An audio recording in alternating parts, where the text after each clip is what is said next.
It had been over a month since Detective John Forbes had begun this missing persons investigation. 4.5 weeks, and he had discovered absolutely nothing. The rundown, gloomy place was odd to say the least, but he couldn't seem to nail down anything specific. Over 30 people had disappeared in the course of the past year, and they all had one thing in common. Their last known addresses had been this seedy little hotel on the outskirts of town. The chief of police had ordered John to take up residence here undercover to unravel this puzzling mystery. Right off, he had noticed that a lot of the people who checked in and out were Asians.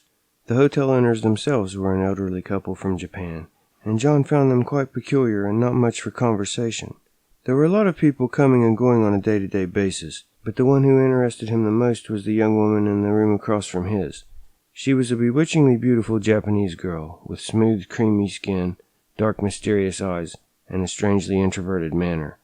On several occasions, John had tried to break the ice with her, but each time she had firmly shot down his attempt to strike up a conversation.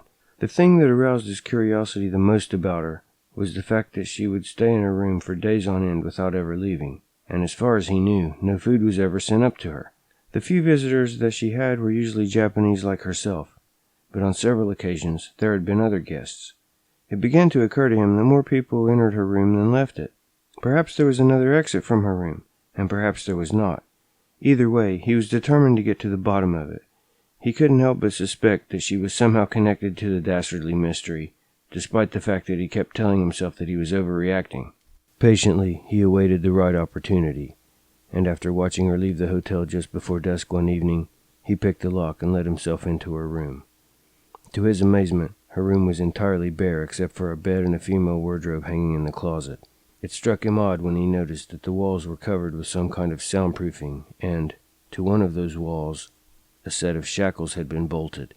John scratched his head in bewilderment, wondering what the soundproofing in the shackles could be for.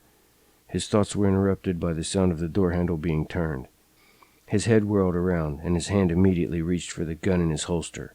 The beautiful Japanese girl was already inside the room, her delicate face glaring at him with an expression of anger. You! Get out of my room at once! She growled as the sun dipped low into the western sky, leaving only the streak of burning orange clouds along the horizon. A few moments later, its glowing rim sank completely out of sight. "Not before you tell me what's going on around here," he said firmly. "What's with the soundproofing? How come there's no furniture except for the bed? Why are there The words got lodged in his throat, and a wave of terror washed over him as a full moon peered from behind the clouds, casting an eerie silver light into the room. There before his petrified eyes, the girl was changing into a wolf. He watched her soft, tender lips turn brown and bristly, and her teeth, white and creamy, lengthen into sharp, treacherous razors. He saw her dark eyes regress, and her nose flatten and thicken. Her ears grew hairy and slowly protruded until they were pointed. Trembling, John pulled the gun from his holster and fired, but to no effect, for the bullets he had were not silver. The she-wolf sprang with lightning agility, her teeth tearing his throat out as he choked on his own blood, the room spinning and whirling around him. Wasn't it obvious? Her voice pounded into his ear as she leaned close. The shackles are how I keep myself here on nights like tonight when I have no victims.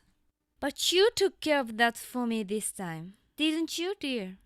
And the soundproofing. Well, the reason for that should be obvious also. Many of us in this hotel are werewolves, but you Westerners think it is all superstition. How very simple you make it for us. John Forbes' knees folded under him as the room grew darker. He could barely see the young woman as she moved to kneel next to him.